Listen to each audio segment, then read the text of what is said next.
여러분 2026년도 새해를 맞이한 것이 엊그제 같은데 벌써 반토막이 가까운 5월을 이제 맞이하게 됩니다. 예전에 제가 첫 19살의 교육자 생활을 부름받아서요. 그때 기도 제목이 하나 있었습니다. 하나님 빨리 좀 나이 먹게 해주세요. 빨리 좀. 멋모르고 했던 그 말이 하나님 바로 들으셨는지 그때나 지금이나 이 모양으로 바로 이렇게 모습이 있는데요.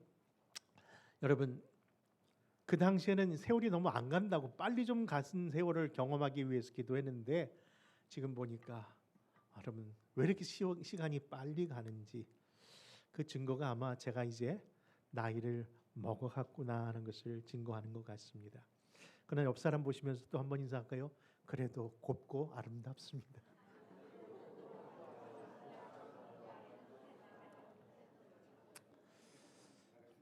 여러분 연초에 이런 결심들 하셨죠? 올해는 정말 믿음으로 살겠다.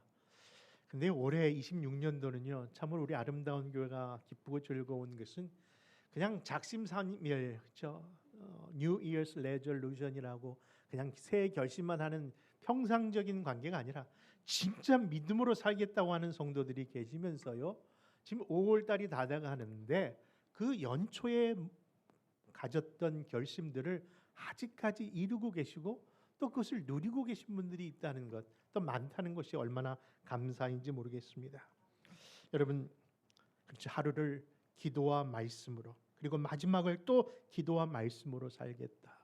여러분, 우리 안에 말씀이 좀 풍성하게 요즘 거하는 것 다들 경험하시잖아요.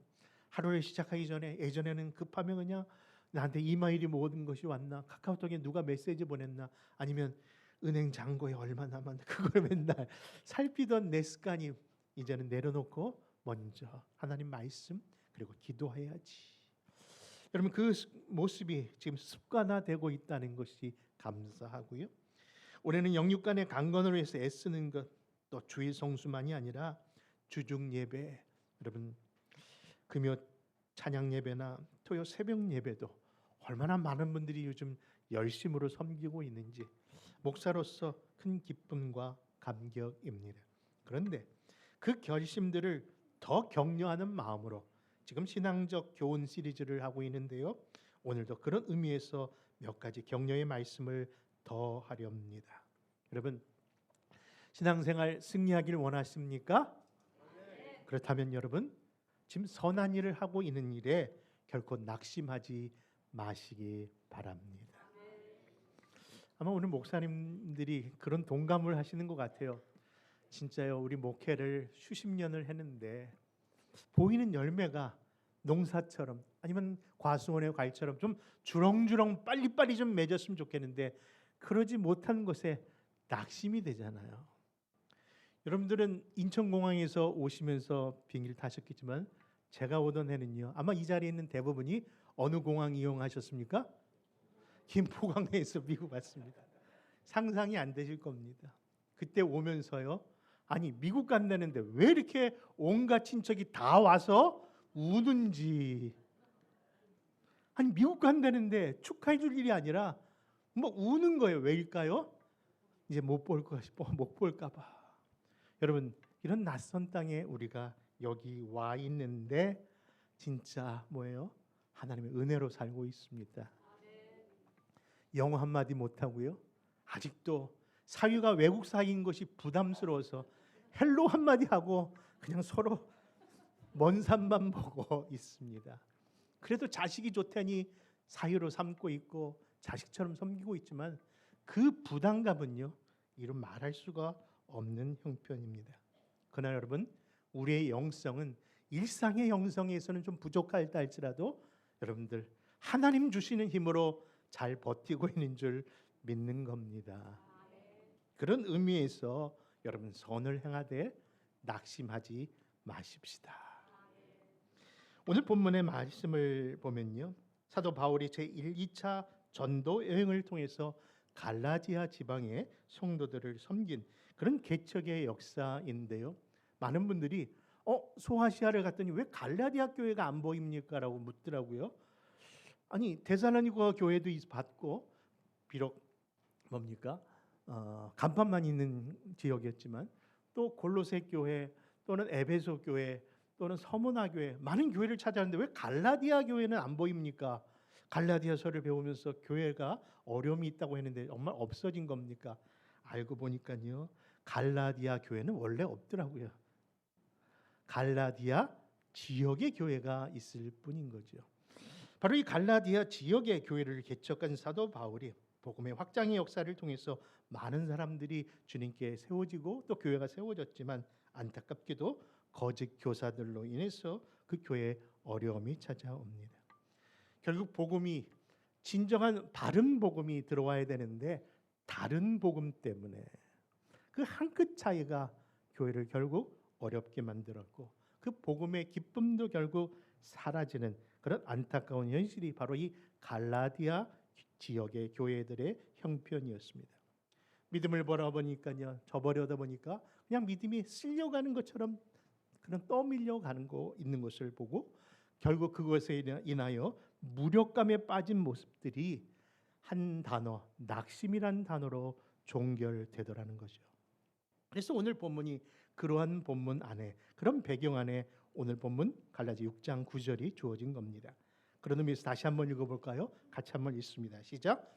우리가 선을 행하되 낙심하지 말지니 포기하지 아니하면 때가 이르매 거두리라. 여러분, 선을 행하되 낙심하지 말라. 도대체 그 선을 무슨 선을 이야기하는 것일까?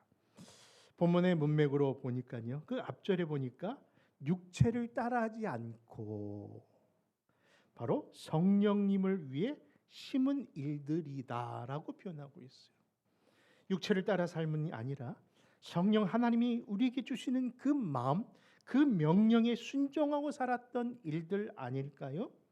남들을 위하여 자신을 희생한 것, 헌신한 것, 교회를 위하여 시간을 내서 기도하고 주의 종들을 섬기는 것, 아니 기도하면 자꾸 떠오르는 그 사람 때문에 내가 용기 내어서 그렇게 베풀었던 모든 일들 다 구제와 선교 이 모든 것이 다 선한 일일 겁니다. 그런데 그 선한 일이 왜 우리에게 낙심으로 찾아오는 것일까요? 그 이유는 무엇인지 늘 궁금합니다. 여러분, 교회라고 하는 공동체는요 참 이상한 점이 많습니다.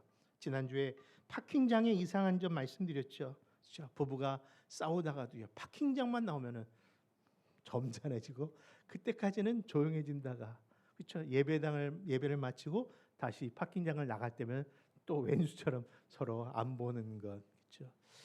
교회당은 늘 우리를 다시 한번 만들어가는 것 같습니다. 그런데 이 교회 공동체가 또 희한한 것은요, 주의 몸된 교회, 아니 천국의 지성소라고 불려지는 이 땅의 그런 곳인데 불구하고 왜 이렇게 상처받은 사람, 시험 받았다는 사람이 많은지. 아니 세상에서 그렇다면 이해가 되는데 어떻게 하나님의 몸된 교회 안에 상처란 단어가 있고 시험이란 단어가 올 수 있겠는가는 안타까움 속에 정말 이상할 정도 아닙니까? 그런데 더 이상한 점이 있습니다. 그것은 바로 그 상처와 시험을 받았다는 사람은 많은데 자기가 상처를 줬고 자기가 상처를 그렇게 시험을 줬다고 하는 사람은 아무도 없다는 거예요. 분명히 저 사람 때문에 상처받았다 하는데 그분 차서 보면 내가 그런 얘기를 한 적이 없고 했다 할지라도 그런 의도가 아닌데요. 여러분, 그 사람이 거짓말하는 것일까요? 결코 아니라고 봅니다. 분명히 하나님의 몸된 교회에 있는 시험과 상처는 바로 그 사람이 악하기 때문에 그 사람이 저지른 죄 때문이만이 아니라 사실 그 일을 뒤에서 조종하는 배후의 인물이 있는데, 인물은 아니죠. 그건 악한 영이 있는데 그것이 바로 사단의 역사인 줄 이제는 좀 인식하시기 바랍니다. 신앙생활은요 분별력의 싸움이잖아요. 여러분, 영의 분별력은요 우리 안에도 반드시 있어야 합니다. 무엇이 옳은지 아닌지를 아는 것처럼 누가 정말 나의 아군인지 적군인지를 구별해야 되는데 우리가 싸워야 할 대상은 싸우지 않고 우리가 합력해야 될 사람을 적으로 삼고 교회 안에 있으니 당연히 잊지 말아야 할 상처와 시험이라는 단어가 아직까지 있는 이유일 겁니다. 그런 의미에서 여러분, 배후 역사는 악한 영이 어떤 무기로 우리 성도들을 괴롭히는지 아십니까? 그걸 보니까요, 첫째, 항상 박해나 핍박을 통해서 우리를 괴롭히더라고요. 그것을 영어로 persecution이라고 합니다. 핍박이죠. 근데 이 핍박이라는 무기로 악한 영들은 바로 교회를 힘들게 하지만 2000년 전 예수님을 십자가에 내밀었던 것도 바로 그 핍박과 박해입니다. 예수님을 따랐던 제자들도 그 괴롭힘을 당하여 정말 형장의 이슬로 무너지기도 했습니다. 그런데 이 박해와 핍박이 아주 오래된 그런 무기이지만요, 그것으로 인해서 교회가 사라졌습니까? 그것에서 믿는 자들이 없어졌습니까? 아니더라고요. 여러분, 강력한 무기가 핍박인 것은 사실이나 참 그리스도인들은요, 도리어 박해를 당하고 핍박을 받으면요, 더 비온 뒤에 땅이 굳어지듯 도리어 믿음이 굳건해지고 더 하나님 앞에 바로 서는 것을 보게 되더라고요.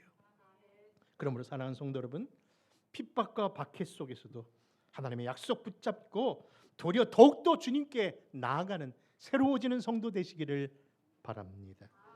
그런 의미에서 고린도후서 4장 16절이 이를 증거하는 겁니다. 같이 한번 읽어볼까요? 고린도후서 4장 16절입니다. 시작.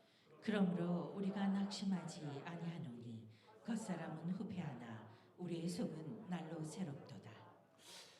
두 번째 사단의 강력한 무기가 있는데요, 그것은 바로 temptation, 유혹입니다. 여러분, 첫째가 뭐라고요? 핍박, persecution. 둘째, temptation, 유혹입니다. 그 유혹으로 넘어간 자가 바로 간음죄를 범했던 다윗이고요.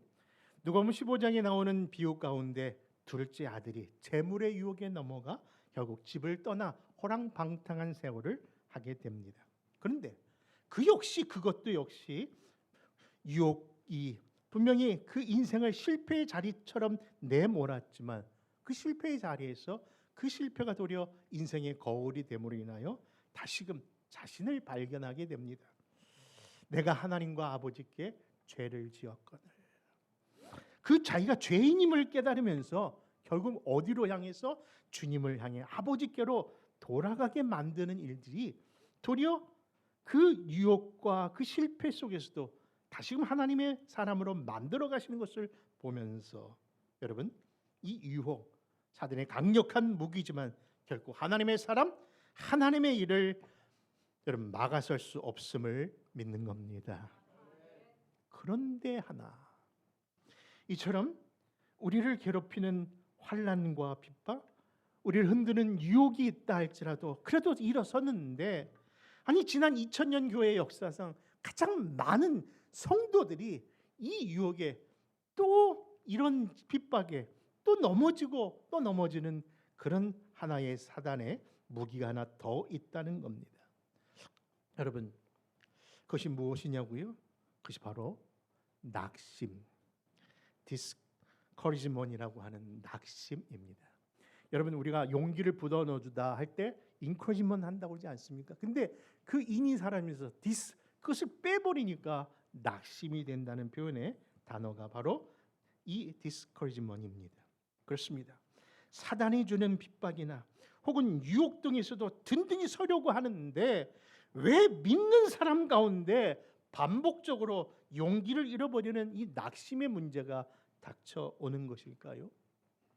목회자를 위한 신학자로 불려주는 로이드 존슨 목사님 책 가운데 영적 침체라는 책이 있는데요, 그 영적 침체라는 책이 안 믿는 사람이나 불신자들이 갖고 있는 그런 침체를 얘기하는 것이 아니라 도리어 잘 믿는 사람들, 아니 복음을 증거하고 있는 많은 그리스도인들과 지도자들에게 이런 영적 침체가 있다는 것을 전제하고 그 말씀을 하고 있더라고요. 아마 여러 목사님들과 사모님 계시지만요, 목회하다 보면요 진짜 낙심케 되는 일이 많더라고요. 저도 처음 초창기에 교회를 개척하면서 선배 목사님들이 토요일마다 공항에 나가라는 거예요. 공항에 나가면 그 공항에서 아무 그런 의지 없이 아무런 계획 없이 그냥 이민 가방 2개 들고 어디든 방황하는 사람 있으면 가서 제가 목사인데 도와드릴까 하면은 따라온다는 거예요. 그럼 그 사람들 데리고 코리아타운에 방구해드리고 또 학교 애들 문제 해결해드리고 또 열심히 또 직장 문제 해결해드리고 반드시 있어야 세 가지 넘버. 첫째 뭐죠? 이 라이센스, 드라이브 라이센스. 두 번째 소셜 시큐리티 넘버. 세 번째 어카운트 넘버. 은행. 이 세 가지 도와드리면은 그분들이 고마워서 교회 열심히 섬길 거라고. 진짜 그렇더라고요. 그래서 토요일마다 열심히 가서 그렇게 사람들을 모시고 섬겼습니다. 저도 영어를 잘 못하는데도 애 학교를 무슨 일이다면 제가 가서 도와드리고요. 조그만 물건 없으면 우리 집에 있는 살림 다 갖다가 상차려 드리고요. 여보, 지난번에 사온 거 어디 갔어? 하면은 와이프한테 욕을 먹으면서도 그걸 갖다 줬습니다. 심지어는 갈 데 없다 6개월 동안 우리 집에서 살기도 했습니다. 그런데 처음에 열심히 나오고 고마워하는데 어느 날 교회를 안 나오는 거예요. 아니 그분들이 갑자기 연락도 안 되는 거예요. 그러더니 어떻게 간접적으로 연락되어서 이야기를 들어본 줄 그러더라고요. 한 6개월 나갔으면 된 거 아니냐고. 그때 뭐가 온다고요? 이야, 그 마음이 그 마음입니다. 아니 여러분, 이 낙심이 안 믿는 사람의 얘기가 아니라 진짜 선한 일을 하고 있는데 왜 우리를 이처럼 낙심케 하는 것일까요? 근데 이 낙심은요, 최고의 성자도 영적인 사람도 불세출의 영웅도 그리고 이 단의 말씀을 전하는 여러 목회자들도 예외가 될 수 없이 낙심이 찾아온다는 것 사실입니다. 그러나 우리가 낙심 가운데 있다 할지라도 반드시 용기를 회복하고 우리를 힘을 뺏는 모든 악화를 대적하면서 설 수 있는 방법은 뭘까요? 여러분, 바로 그겁니다. 그것이 오늘 우리에게 주시는 하나님의 음성입니다.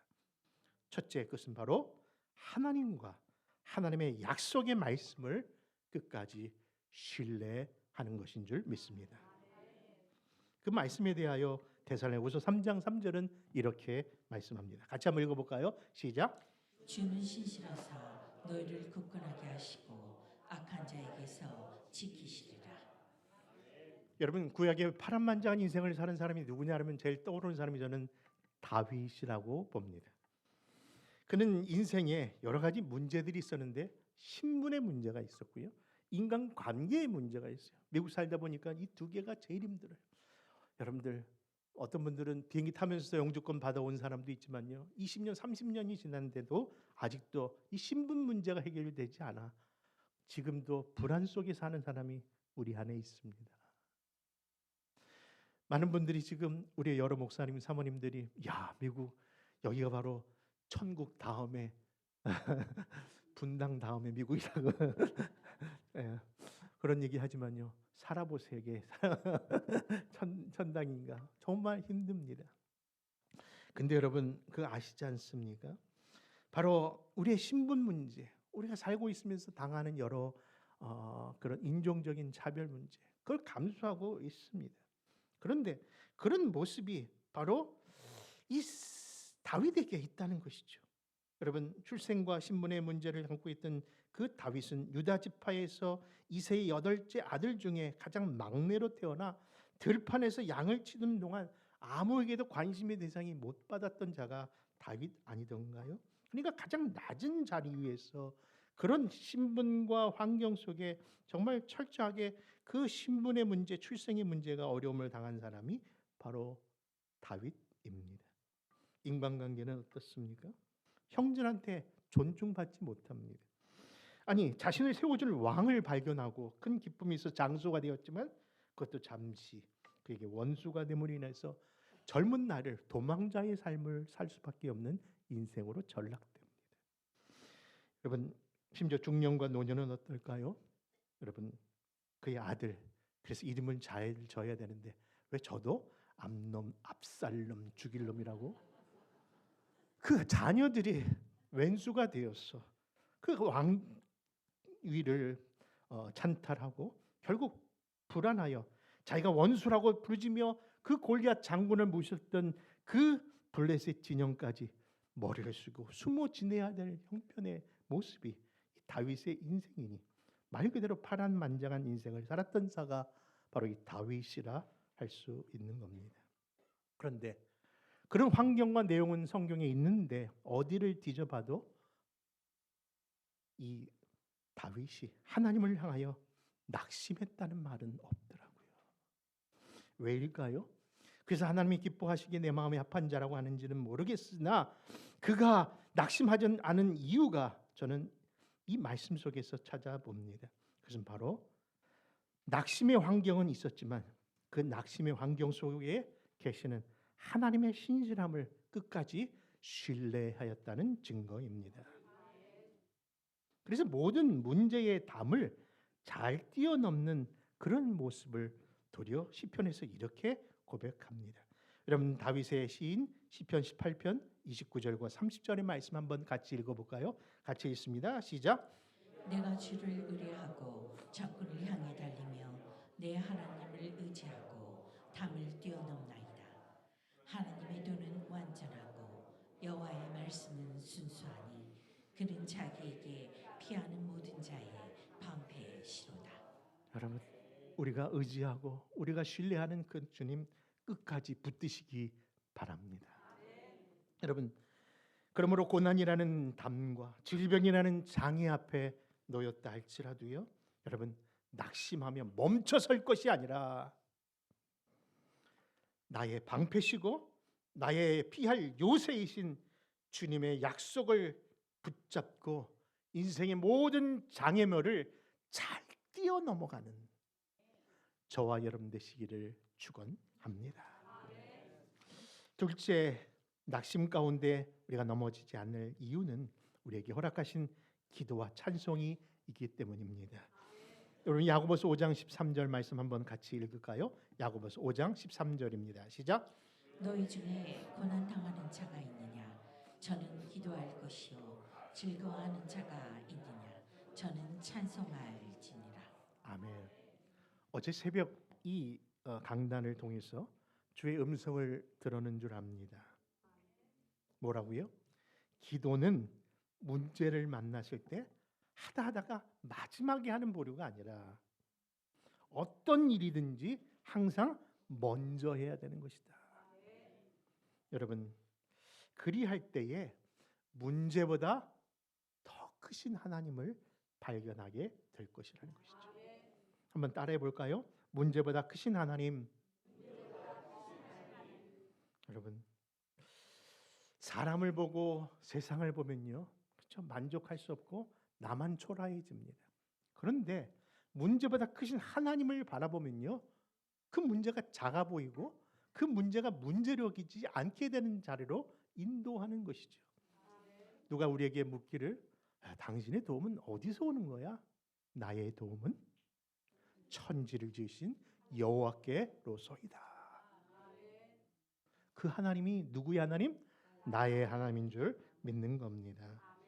그러므로 예수님께서 악한 영들이 사로잡힌 그 병자들이나 그런 가난한 자들에게 어떤 그것을 치료하시거나 그것을 해결하실 때 무력으로 하지 않고 말씀과 기도로 고쳐주신 것처럼 우리에게 허락된 이 기도는 분명히 무력이 아니라 파워이며 주가 허락하신 능력인 줄 믿는 겁니다. 또 마지막 교훈은요, 여러분 포기하지 않는다면 반드시 하나님께서 거둘 것을 기억하십시오. 예레미야 애가 3장 25절과 26절의 말씀이 이것을 우리에게 가르쳐 주는데요. 기다린 자에게 약속된 복이 무엇임을 이야기합니다. 예레미야 애가 3장 25절과 26절 찾아 읽습니다. 시작. 기다리는 자들에게나 구하는 영혼들에게 여호와는 선하시도다. 사람이 여호와의 구원을 바라고 잠잠히 기다림이 좋도다. 여러분 예레미야서의 이 말씀을 읽으면서 하나님이 기다린 자의 그 약속이 이르는데 그 기다릴 때에 그냥 기다린 것이 아니라 잠잠히 기다리라는 표현이 와 닿습니다.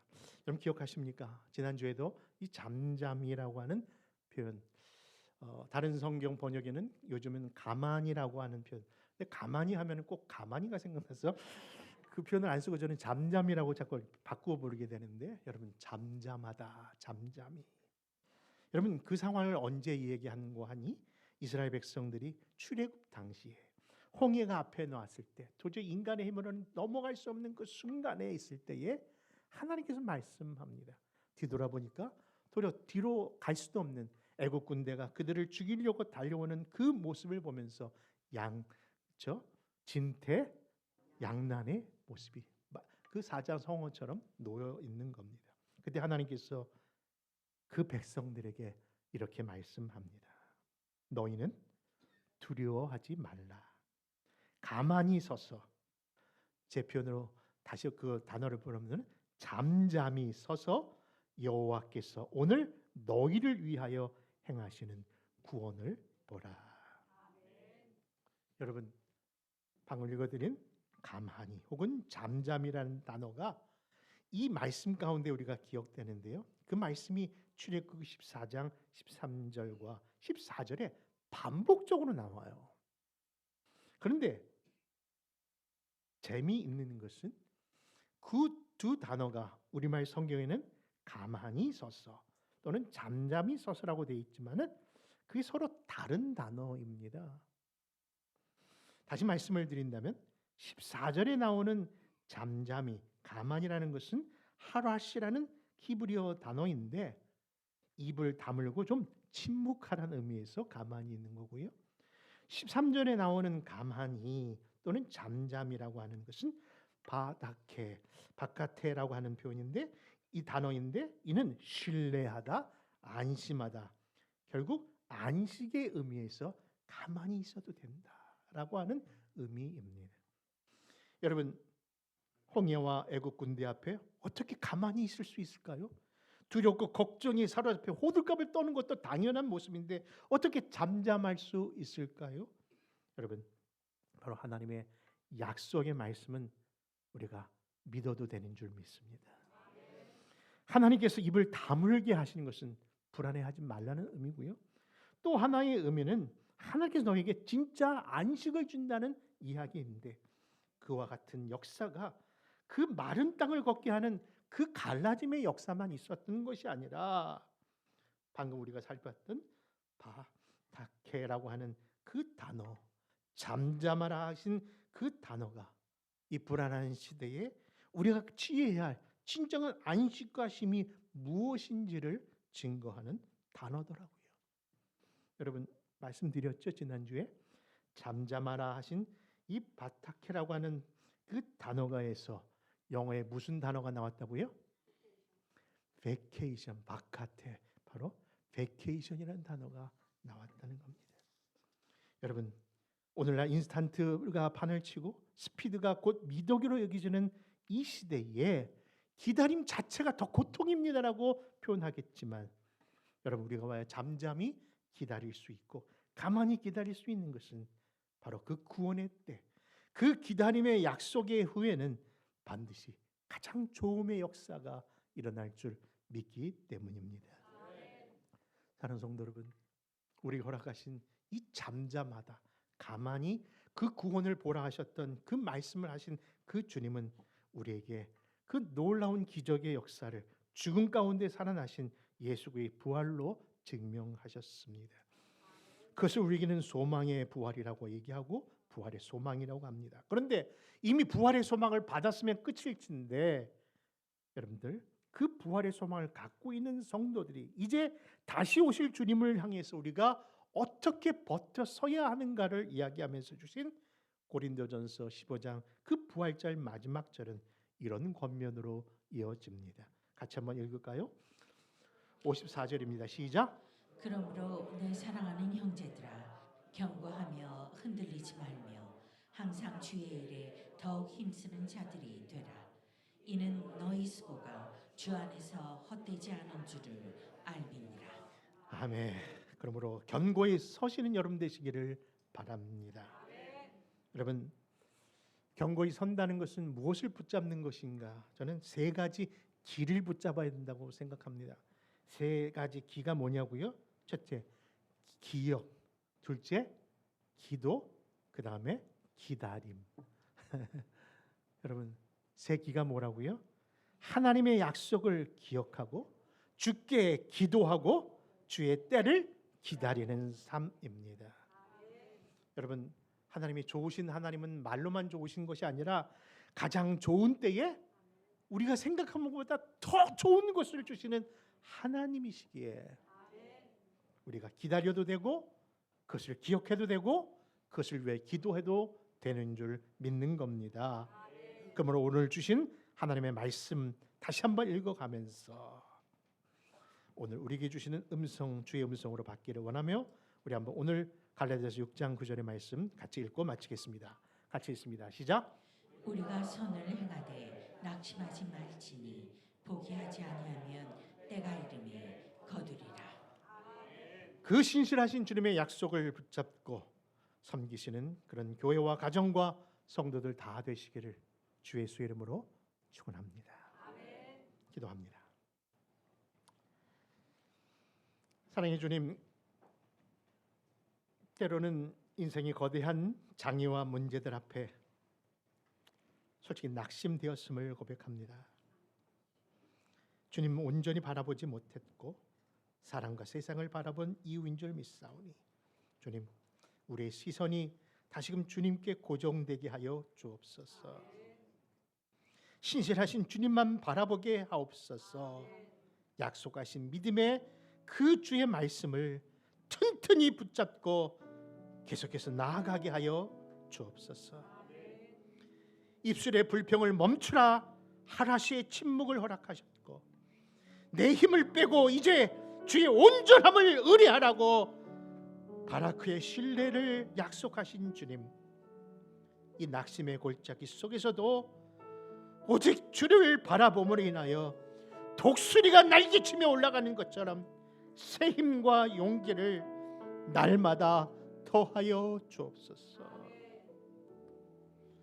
이미 승리케 하신 그 승리를 붙잡고 나가는 성도들을 지켜주시고 그런 섬김에 반드시 큰 축복의 결과 열매를 얻게 하여 주옵소서. 믿고 감사드리며 예수님의 이름으로 기도합니다.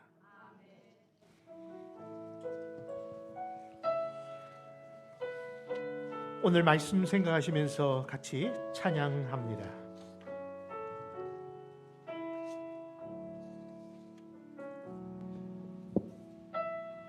내게 유익하던 것은 다 해로 여기네. 구주를 위하여 모두 다 버리네. 모든 것을 잃어버려도 나 아깝지 않음은 예수를 아는 지식이 가장 고상함이라. 육체를 신뢰하지 않고 겸손한 마음으로 부활의 능력과 고난에 참여하며 그의 죽으심을 본받아 그리스도를 얻고 예수의 안에서 발견되려 함이라. 표대를 향하여 그리스도 예수 안에서 구름의 상을 위하여 달려가노라. 이전에 있는 것은 모두 잊어버리고 앞에 계신 그리스도께로 달려가노라.